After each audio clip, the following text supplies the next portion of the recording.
Got another season preview for you guys, as today we're going to be looking at the Tampa Bay Rays. Not too much of an intro needed here, let's get right into the video. While the Rays didn't have the ideal ending to their 2022 season, they made the postseason yet again. And the success last year was nothing new to Tampa Bay, as they've made the playoffs in 4 straight seasons and they've also had 5 straight plus 500 seasons. And so far this offseason, Tampa Bay has lost quite a few names. They've lost some key names in Corey Kluber, Mike Zunino, and Kevin Kiermaier. But they did make one key pickup in Zach Eflin from the Phillies, and I also consider Tyler Glasnow an addition because he really didn't even play last season. Now looking at last year, as a team offensively, Tampa Bay wasn't too great. They had a .686 team OPS, which ranked 24th, and they had 139 home runs, which was 25th. When looking at this year's projected lineup, we have to start with Wander Franco, who last year hit .277 with 6 home runs and 8 stolen bases. Franco is a former top prospect in baseball, and he hasn't necessarily lived up to the hype just yet, but I am all in on Franco this year. I think he's going to have a breakout season. They also have Brandon Lowe, who is a really good second baseman, but he wasn't that good last year as he only hit .221 with 8 home runs.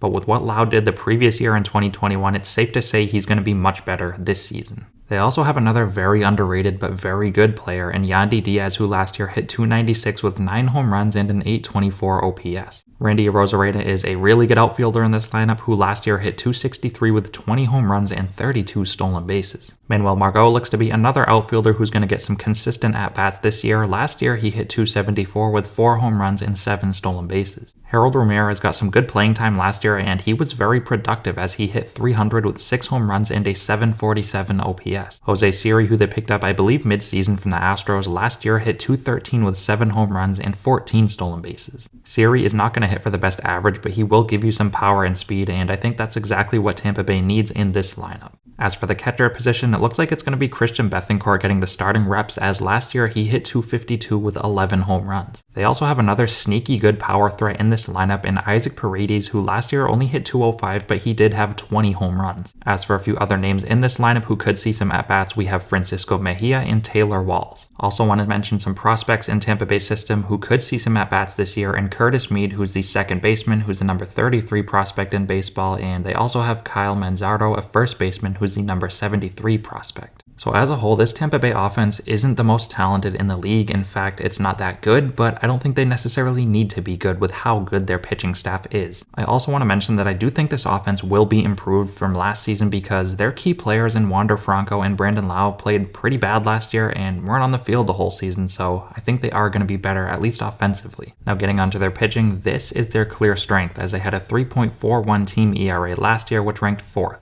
Their starting rotation is headed by one of the best pitchers in baseball in Shane McClanahan, who last year on 166 innings posted a 2.54 ERA with 194 strikeouts. As I mentioned earlier, they also have Tyler Glasnow, who, if fully healthy this season, and I know that is a big if, but if he is healthy, he could be an all-star caliber pitcher. They also have Drew Rasmussen, who was very productive last year, as in 146 innings he posted a 2.84 ERA. Jeffrey Springs is another option in this rotation who was quietly one of the best pitchers in the American League in the second half last year, as all in 135 innings he posted a 2.46 ERA with 144 strikeouts. And as mentioned earlier, they picked up Zach Eflin from the Phillies as well, who last year in 76 innings posted a 4.04 ERA. And they also have a couple other arms who could get some starts in top prospect Taj Bradley and Luis Patino. So I'm a big fan of this starting rotation. I think they have the star power to be top 5 yet again. Now moving on to their bullpen, it was also really good, as they had a 3.36 bullpen ERA last year, which ranked 7th. The 9th inning role, at least to start out the year, looks to belong to Pete Fairbanks, who last year posted a 1.13 ERA while locking down 8 saves. They have some other key contributors in this bullpen in Jason Adam, Jalen Beeks, Ryan Thompson, Colin Pache, Yanni Chirinos, and Gamut Clevenger. I also want to mention Andrew Kittredge, who is expected to be out until August. He's a key piece to this bullpen, so once he's back and fully healthy, I think he's going to have a positive impact as well. So similar to the starting rotation, I think this bullpen is going to be one of the best in baseball. So now that we went through this roster top to bottom, let's take a look at the Rays' outlook record-wise. After finishing last year at 86 and 76, I think they're going to be right around that record. I think they're right around 85 to 90 wins. Offensively, as I mentioned earlier, they have potential to improve because Wander Franco and Brandon Lowe, who happen to be some of their best offensive bats, weren't too good last year, and I think they're going to be much better this season. For their starting rotation, they basically swapped out Corey Kluber for Zach Eflin, and also added one of their best pitchers in Tyler Glasnow. And I think their bullpen yet again is going to be very good. So I think with the Rays this season, you're going to see a lot of 2-1 or 3-2 victories, very low scoring games that they outpitch and outmanage their opponents. And they don't do it in the most flashy or exciting way, and that's sort of why I like the Tampa Bay Rays. They're one of my favorite teams in baseball because